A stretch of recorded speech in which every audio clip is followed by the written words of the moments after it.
सुर्खेतको वीरेन्द्रनगर नगरपालिकाका विभिन्न सड़कमा अहिले बोतल ब्रस फूलले रातम्य रंग भरिदिएको छ।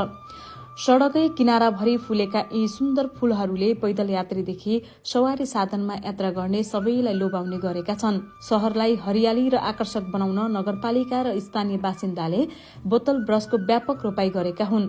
यो बिरुवाले न केवल वातावरण शुद्ध गर्छ, बल्कि माहुरी, चरा र पुतलीलाई आकर्षित गरेर जैविक विविधतालाई पनि प्रवर्धन गर्छ। एक घर एक बिरुवा अभियान अन्तर्गत नगरपालिकाले यसरी सड़क किनारा तथा सार्वजनिक स्थलमा हरियाली बनाउने लक्ष्य लिएको छ। यदि प्रत्येक घर, विद्यालय र सरकारी कार्यालय वरिपरि यस्ता बिरुवा रोप्ने हो भने वीरेन्द्रनगर कर्णालीकै सबैभन्दा हराभरा र स्वच्छ शहर बन्न सक्छ। सड़कमा पैदल हिँड्ने, बिहान बेलुकी सवार गर्ने तथा सवारी यात्रामा रमाउने यात्रीहरूका लागि यी रातम्य फूलहरूले थप आनन्द प्रदान गरिरहेका छन्।